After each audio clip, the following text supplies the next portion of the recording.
All right, ladies and gentlemen, welcome back to the channel. Klay Thompson is officially a Dallas Maverick. According to Woj, he will be signing a 3-year, $50 million contract with a player option. The signing is a part of a multi-team deal. The Mavs moved Josh Green. He's going to be traded to Charlotte as part of the deal here. People are freaking out. It's funny because Mavs fans are ecstatic, and you should be ecstatic. I think everyone, I'm just reading the tweets from Twitter, the responses to it, and everybody's, oh my goodness, we're so scared, that backcourt defense. I don't know if Klay Thompson's starting or coming off of the bench with Kyrie Irving and Luka Doncic, but it doesn't matter to me because one big issue that Dallas had, in my opinion, in the NBA Finals, and it wasn't even defense, the scoring went cold. Especially the three-point scoring. It felt like outside of Luka, and Kyrie was really struggling. When Luka was struggling and Kyrie was struggling, there was no third reliable guy that was stepping up and making shots, and that's what you're going to get with Klay Thompson.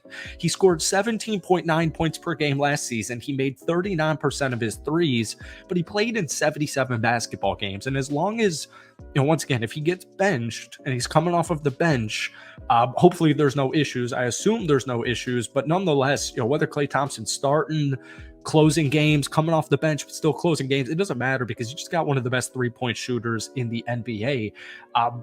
I just like this move a lot. We're going to talk about the Dallas Mavericks in today's video. But before we do, if you guys enjoy it, be sure to hit that like button, hit that sub button for daily NBA content. Mavs fans, if we try and get this video to 100 likes, I would really appreciate it. So, kind of a bittersweet move here. Probably not for Mavs fans and probably not for majority of NBA fans, but I enjoyed the Klay Thompson, Steph Curry, Draymond Green dynasty over in Golden State. I thought it was a lot of fun to watch now that they're, past their prime and they're not winning a ring every 2 years. I can sit back and say, you know what, I enjoyed it. So Klay Thompson is a Dallas Maverick, and that wasn't the only move that they made. We just saw it a couple of days ago. They picked up Naji Marshall. Once again, Josh Green was let go in this trade here. My projected starting lineup is not what people think it is. Kyrie Thompson, Kyrie Irving, Klay Thompson, Luka Doncic, PJ Washington, Derek Lively. I'm sure they're going to run that plenty of times, but folks, this is a really, really deep team. Even if they run a starting lineup of this, Luka Doncic, Kyrie Irving, Naji Marshall, PJ Washington, Derek Lively, and then your backups would be Jaden Hardy / Dante Exum, Klay Thompson, Quentin Grimes, Maxi Kleber, and Daniel Gafford. I mean, this is one of the best rosters in the NBA. And just the one issue I had with Dallas last season in the NBA Finals specifically was they were just too Luka reliant. And Kyrie Irving is a shooter, and shooters are going to struggle. Klay Thompson's a shooter, and he's going to struggle as well. You go through cold spurts, but there was just no solid offensive, reliable number three, especially in the NBA Finals. But even for a majority of the season, their third leading scorer was Tim Hardaway Jr. in the regular season. They just shipped him away for Quentin Grimes. Once again, people are freaking out about the defense. Quentin Grimes, people, I don't know if they're thinking about just his size. Quentin Grimes is a phenomenal defender. Naji Marshall, really good defender as well. Let's just talk about Naji real quick because this is one of those moves that I think will just fly so under the radar.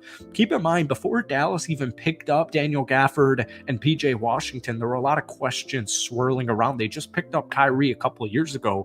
Everybody wants these quick, fast results. It takes a while to work out the kinks, figure out what you are, figure out what you are not. But Naji Marshall last season averaged 7.1 points, 3.6 rebounds, and a 3-point percent clip of 38.7, which was a career high. So, once again, everybody was freaking out about the defense. And I get it. I guess they're not the biggest group. However, you got Derek Lively, who had a phenomenal rookie season. You have Daniel Gafford, who's plenty big, Maxi Kleber, PJ Washington Jr. I don't particularly have size concerns. Yeah, obviously, maybe if one of those centers goes down with an injury for a long period of time, but I think you could say that about all other 29 teams in the NBA here. Anytime you have Luka Doncic, who's one of the best players in the NBA, I think you got to lean into your edge, and I think you got to lean into your nature. Dallas, in the regular season, one of the best scoring teams in the NBA. They were 7th in total scoring, putting out about 118 points per game. They were really good as far as efficiency goes. They were only giving up 12.5 turnovers per game. That was 4th in the NBA. But in 3-point percentage, 13th. but they were third in 3 points made with about 15, and they were second in 3-pointers attempted with about 40 a game. Luka is one of the best scorers in the NBA. Kyrie Irving's one of the best scorers in the NBA. So in my opinion, you lean into your nature. You don't really need the craziest backcourt defense when you're putting up 140 points per game. But folks, I really like this move. I think as far just from like a pure NBA basketball fan standpoint, yeah, it's a little bittersweet that Klay Thompson's no longer with the Golden State Warriors. But Luka and Kyrie are electric to watch together. And now you bring in a little bit of an older dude in Klay Thompson. The storyline is there. You know, and the additions of Daniel Gafford and PJ Washington at the trade deadline were monumental.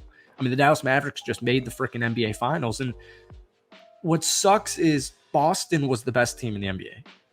Like, in my opinion, Boston was just by far the best team of the NBA. Their defense was crazy. Their versatility was crazy. Their talent was crazy. Jaylen Brown had a phenomenal NBA Finals. He's a phenomenal basketball player. And I just think they were more well-rounded than the Dallas Mavericks. So the Dallas Mavericks needed to become a little bit more well-rounded. And that's what you see here when you picked up Klay Thompson, you picked up Quentin Grimes, and you picked up Naji Marshall. Now, as far as the rest of the offseason goes, I would imagine they're not going to be done here. Because once again, you just made the NBA Finals, so it's right there on your fingertip. It's on the tip of your tongue. You just need to finish solidifying this roster here. But I got to tell you, man, on paper, once again, my projected starting lineup would be this. Not saying Klay Thompson won't close games, not saying Klay Thompson won't get, a bunch of starts, but I would go with Luka Doncic, Kyrie Irving, Naji Marshall, PJ Washington, Derek Lively. Then my bench would be either Jaden Hardy or Dante Exum, Klay Thompson, Quentin Grimes, Maxi Kleber, and Daniel Gafford. Like, folks, right there, that's one of the best starting lineups in the NBA, like we saw last year. Now you got Naji. That's one of the best benches in the NBA now that you have Klay Thompson and Quentin Grimes. They've got veteran talent. They've got middle-of-the-pack talent, players in their prime. They've got young, rising talent, guys like Derek Lively. And once again, Derek Lively just had a phenomenal, in my opinion, rookie season, all things considered. Even with that injury, he only played 55 games, 9 points, 7 rebounds, a block and a half. He shot 75% from the field. Not only is the present very bright, but the future is very bright. So what I want to hear from my Dallas Maverick fans watching this video, because this might actually be my first ever Mavs video I've made on this channel, is, are you done? Are you done, or do you want to continue to make moves? And if you do want to make more moves, let me know what that move is going to be. So that's it for me.